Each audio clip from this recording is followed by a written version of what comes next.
Hello বন্ধুরা, কেমন আছেন আপনারা? আশা করি আপনারা সবাই ভালো আছেন। তবে এখন আমি এসেছি সোমার দুটো মাইয়ার অন্নপ্রাশনের।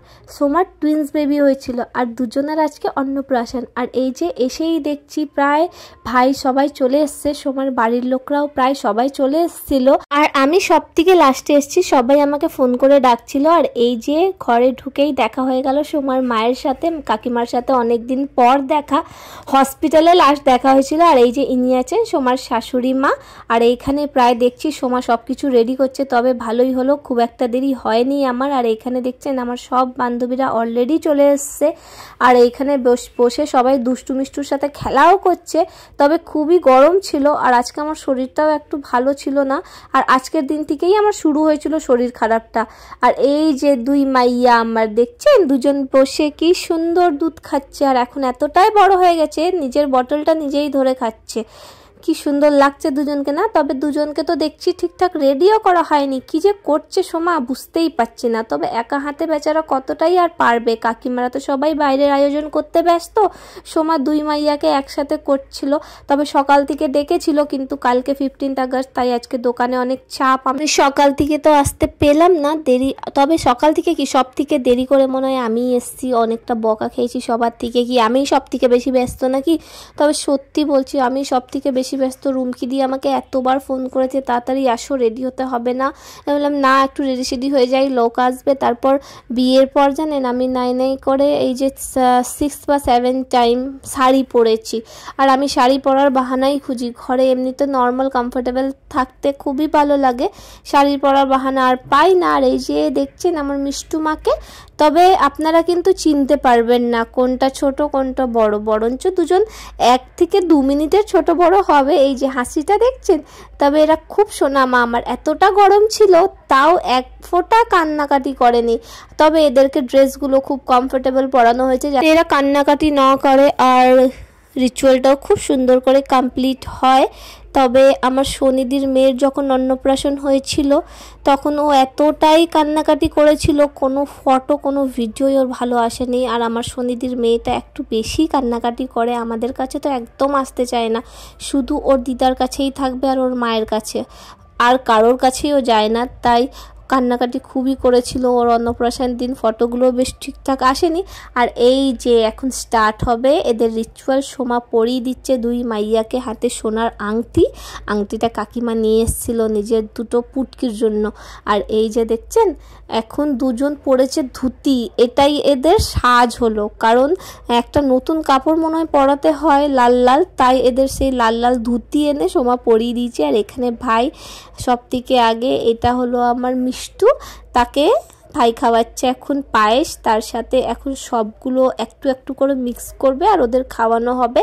এখন তো পুরো মুখে দেওয়া যাবে না, কারণ এখন দিলে ওদের বমি টমি হয়ে যেতে পারে। আর সাডেনলি এতগুলো খাবার যদি মুখে দিয়ে দেয় তো এখন খুব হার্মফুলও হতে পারে, তাই শুধু জাস্ট মুখে লাগিয়ে দিয়েছে, কমপ্লিট হয়ে গেল। এবার এরপর থেকে মনে হয় বাচ্চারা ভাত বা অন্য কিছু যাই হোক খেতে পারবে। আর আমার এই ভিডিওটা পোস্ট করতে অনেকটা দেরি হয়ে গেল, প্রায় 10 থেকে 12 দিন দেরি হয়ে গেছে। আমি সব এডিট করে রেখেছিলাম, কিন্তু এই যে আমার শরীরটা এতটা খারাপ ছিল, তার মধ্যে বলেছিলাম আমার দোকান ভাঙাভাঙি, জন্মদিন, রক্ষাবন্ধন, কত কিছু পেরিয়ে গেল। তার মধ্যে আমি একদম ভুলে গেছিলাম, আমি এডিট করে রেখেছিলাম, শুধু ভয়েস ওভারটা দেওয়া বাকি ছিল। সব দেখে সেদিন এডিটে গিয়ে দেখছি কি এই ভিডিওটা এখনও বাকি রয়েছে, তাই ভাবলাম দেরি না করে এখন পোস্ট করে দিই। এখন আর দুজনের অন্নপ্রাশন আছে, তবে একজনের অন্নপ্রাশনে আমি যেতে পারবো না, সেদিন আমাদের মনসা পুজো হবে আর বাইরের খাবার একদম অ্যালাউ নেই, যাওয়াটাও অ্যালাউ নেই। আর মনসা পুজো তো খুবই স্ট্রিক্টলি হয়। আর মনসা পুজোর সব ভিডিও আপনাদের সাথে শেয়ার করব। আমার চ্যানেলটাকে সাবস্ক্রাইব করে দিও প্লিজ, আর যত তাড়াতাড়ি আমার ফেসবুক পেজটাকেও ফলো করে দিবেন। এখানে একজনের অন্নপ্রাশন প্রায় মানে ভাত খাওয়ানো প্রায় কমপ্লিট হতে চলেছে। দেখছেন কত সোনামা, এত গরম তাও একদম কান্নাকাটি করছে না। আর এই যে এইটা এবার বাড়ি হলো আসল বাড়িটা, মাছের মাথাটা খেয়ে নাও। এখন মাছের মাথাটা খাও, পরে তোমার বাবার মাথাটা খাবে। হ্যাঁ সোনামা, কি সুন্দর লাগছে দুজনকে দেখছেন, কিন্তু দুজন এত সোনামা একদম কান্নাকাটি করছে না। আর একজন তো ধুতি মানে নিজের ভাবছে কি পরেছি আমি, ওইটা যে আরেকটা দাদা আছেন উনি বারবার ড্রেসটাও ঠিক করছে, বারবার ড্রেসটাও টানছে। তবে আপনাদের আরেকটা জিনিস বলে দিচ্ছি, আমাকে না খুব ভালো করে বাংলাতে কথা বলতে আসে না, তাই একটু প্রবলেম হয়ে যায়। আর মনে হয় মাঝখানে মাঝখানে অনেকটা ভুল ভালো কিছু বলে দিই, যেটা হয়তো বাংলার ওয়ার্ডই নেই বা ওইটা ভুল কোনো ওয়ার্ড। তবে বোঝা যায় আশা করি আমার কথাগুলো ঠিকঠাক খুবই ভালো করে, কিন্তু স্পষ্ট বাংলা বলতে পারি না, এই জন্যে প্লিজ আমাকে ক্ষমা করে দিও। আমি যতটা চেষ্টা হচ্ছে ততটা কথা বলার, বাংলাতে কথা বলার চেষ্টা করছি, কারণ আমি বাংলাতেই কথা বলতে খুব কমফোর্টেবল। আমার আবার হিন্দিতে যখন বলি তখন আমার কি জানি কি হয়, তখন আমার একটু ভয়েসগুলো খুব ভালো করে দিতে পারি না আর ঠিকঠাক হয় না। তাই আমি ডিসাইড করেছি এবার থেকে আমি বাংলাতেই ভয়েস ওভার দিব। আর সবাই হয়তো আমার যখন থেকে আমি বাংলাতে ভয়েস ওভার দিতে স্টার্ট করেছি তখন থেকে আমার ভিউজটা একটু বেড়েছে, এই জন্য আমি একদম ফাইনালি ডিসাইড করে নিয়েছি। আর এই যে এই হলো আরেকটা মাইয়া, এবার আমার ওই সোনামাটাকে খাওয়ানো হবে, দুষ্টুকে এবার খাওয়ানো হবে। মিষ্টুর খাওয়ানো কমপ্লিট হয়ে গেছে। অ্যাকচুয়ালি আমিও কনফিউজ হয়ে যাই মাঝখানে মাঝখানে কোনটা দুষ্টু কোনটা মিষ্টু। দুজনের সাথে না অনেকবার দেখা করতে গেছি, কিন্তু বারবার তাও ভুলে যাই কি কোনটা আমার দুষ্টু কোনটা আমার মিষ্টু, কারণ দুজনের মধ্যে এতটা সিমিলারিটি আছে।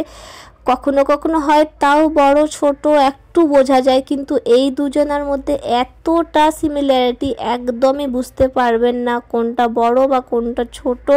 কি জানি সবাই কি করে বোঝে। হ্যাঁ, তবে সোমা তো অবশ্যই বুঝবে, ও মা আছে আর সবসময় ওদের সাথে থাকে।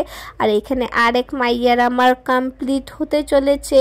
তবে দেখছেন ও কি একটা এইখানে ফুলগুলো মুখে দিচ্ছে ওই দাদাটার কোলে বসে, আর এখানে ভাই খাওয়াচ্ছে আর এদের ফটো তোলা হচ্ছে। কিন্তু একটু ফটো তুলতে মানে খুব ফটো তুলতে চায় না, যখনই ফটো তুলবে চোখ বন্ধ করে নেবে মুখ ঘুরিয়ে নেবে। কিন্তু বড়টা খুব সুন্দর ফটো তোলে, ওর সাথে যতবার আমি ফটো তুলেছি একদম ক্যামেরার দিকে তাকিয়েছে।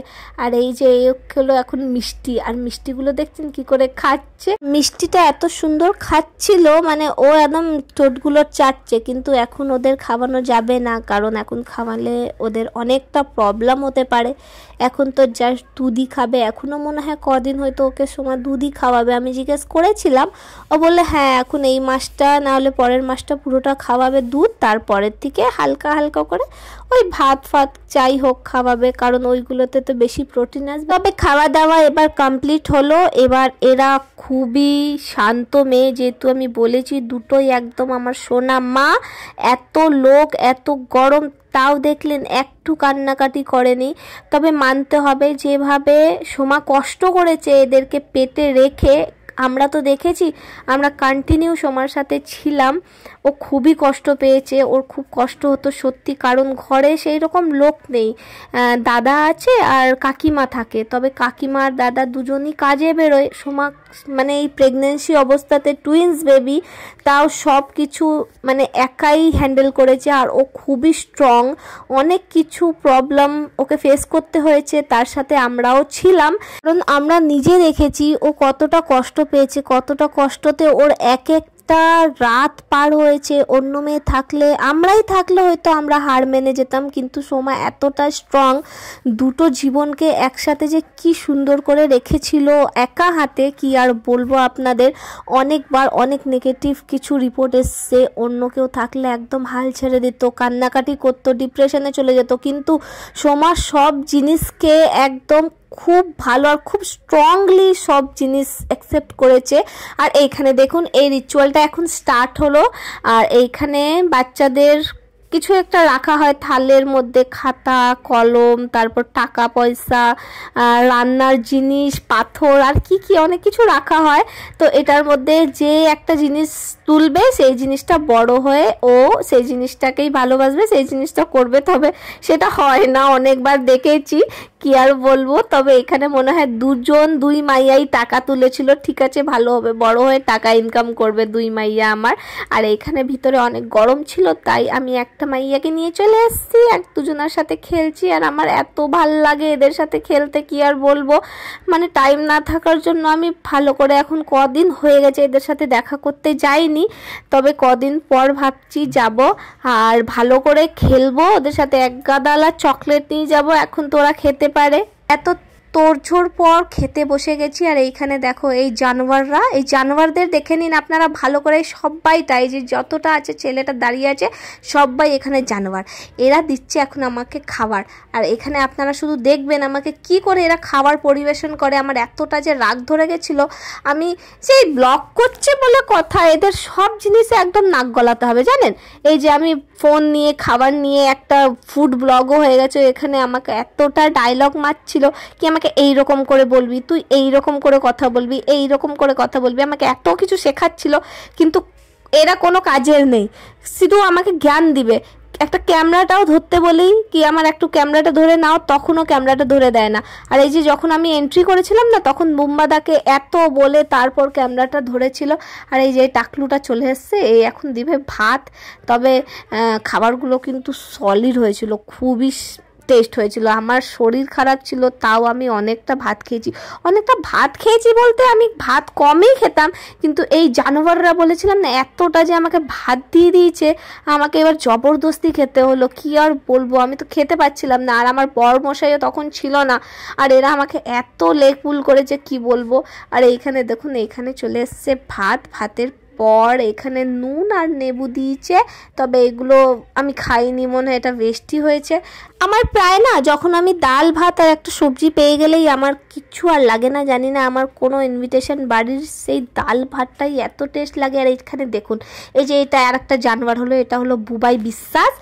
আমাকে সব থেকে আগে এতগুলো লঙ্কা দিয়েছে, ঠিক আছে, লঙ্কাগুলো দেওয়ার পর এখানে ডাল দিচ্ছে। আমি বললাম আর একটু ডাল দাও, তারপর আপনারা দেখবেন কিভাবে মানে ডালটা জাস্ট ঢেলেই দিচ্ছে। আমার একদম খেতে ইচ্ছে করছিল না, আর এরাই যে খাবারটাতে এত নোংরা করে দিচ্ছে খাবারটাকে, আমার একদম ইচ্ছে করছিল না, আর সানি ছিল না বলে আমি না হলে এদেরকে উঠে পিটিয়ে দিতাম সত্যি।